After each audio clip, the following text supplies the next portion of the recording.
Hi, this is Andrea for the Learning Bear podcast, and today we're continuing the summer series and talking about the amazing world of bubbles. Here's the anatomy of a soap bubble. Basically, soap molecules are attracted to the water, and they are trapping the water in between the rows of soap molecules.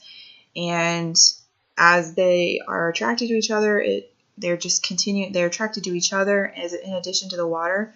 So it's adhesion and cohesion, and it comes together to make that beautiful orb that we know and love. And it allows us to add bubbles to it, take parts away. Sometimes you can put manipulatives inside the bubble. You can set it down on a soapy surface. All of these adhesion and cohesion abilities and the attraction of these different molecules is what makes a bubble possible and makes us love them so much because they're just so much fun. But there is a science to them, and we're going to talk about that more. The basics of the bubble, in addition to what we just talked about, is that it's an air pocket that's trapped inside the connection of soap and water molecules. That's what it comes down to. It's a pocket of air trapped in the molecules. And as simplistic as it is, it's so cool to look at. Now, the real question is, have you ever done bubbles with your hands? Blowing bubbles with your hands is actually more difficult than it sounds. It takes a little bit of practice and a whole lot of patience, but thankfully blowing bubbles is a heck of a lot of fun, and I'm going to show you how to do it. Before I show you the demo, I want you to know what I've done so far. I filled up my sink with some water. It's about halfway full, and then I've put in 3 healthy squirts of 7th generation soap in lavender because I'm feeling fancy. Feel free to use any soap that you please and your water that's right out of your tap. Some people contest that adding other stuff will make your bubbles last longer and bigger and so forth. In my experience, and I have tried those different methods for science nights that I've done at schools, in my experience, it just makes your bubbles much harder to clean up because everything is so daggone sticky. So for the experiments that I'm going to show you today, I only have soap and water. I don't think all that other stuff is necessary, but if you feel as though it is, by all means, look up those recipes and do it for yourself. Okay, so now for the demo. As you can see, I'm going to get my hands nice and wet and soapy. That's what you need to do in order to be successful with hand bubbles. You will make your wand using your index finger and your thumb, making a circle, and then you'll blow through that hole to make your bubble. And when you're ready, you'll just move your thumb over to the rest of your hand and close that opening off. And as you can see, it does take some practice to do, so be patient. I would recommend doing this before hanging out with your kids doing this. The fun part about this is that you're so hands-on with it. You can manipulate it. You can pull it apart and make 2 bubbles. You can put it back together. You can make a nice long tube and spin it around and get some movement. It's really fun to do. If you have a partner in crime that's working with you on this, or your kids, you can give them animals covered in soapy water or straws and try sticking them through the bubble and see how much you can disturb the surface tension of the bubble before it'll pop. This is where those special ingredients can sometimes help, but again, I would say that those fancy recipes are more of a scam than actual help. So there you have it. So moving on to the next level of bubbles. These are my favorite. I love to talk about these, and these are called tensile bubbles. They're basically named after a tensile structure, which we'll talk more about in a second. But here you have a nice picture of a tensile bubble that I made. It's a square bubble.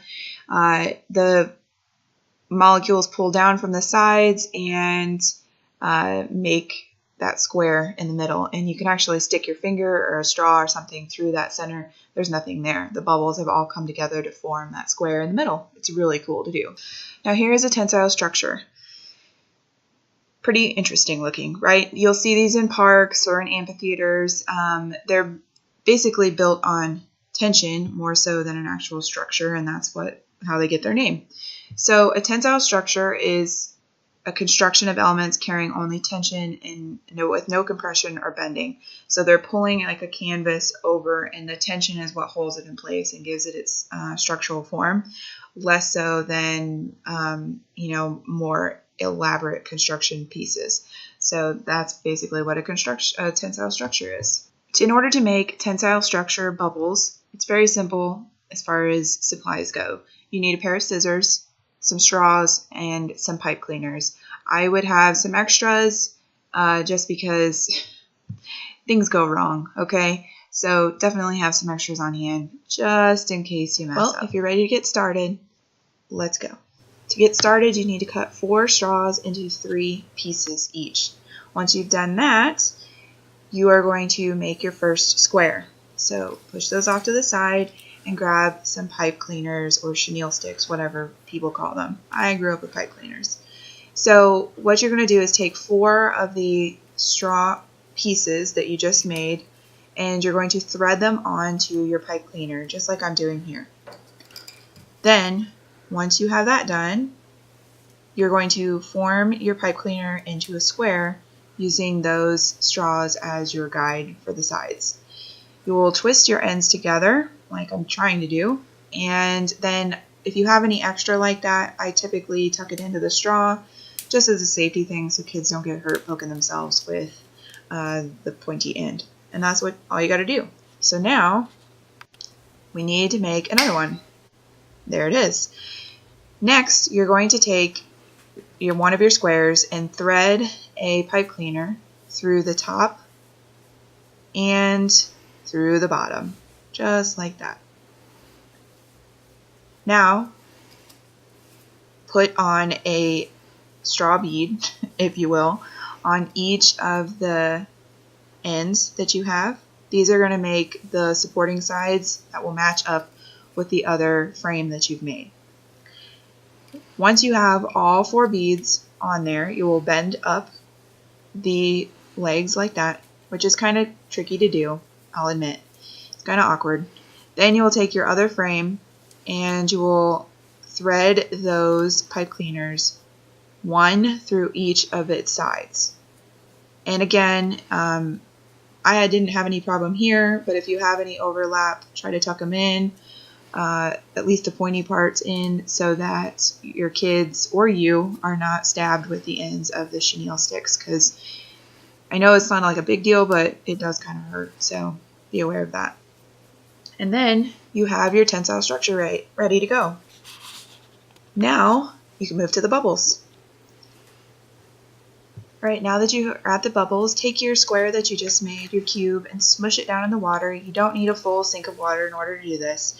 Give it a second and you'll see the bubble mixture will pull down off the sides, and voila, you have an opening in the middle, a square bubble, a tensile structure made of bubbles. Isn't that awesome? I love this experiment so much. It's so cool.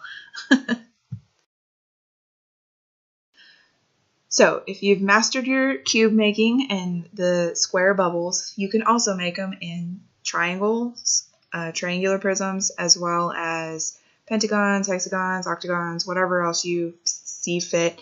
I would recommend making a couple for your kids to look at, but also challenge them to make some themselves. Half of the battle is just making it.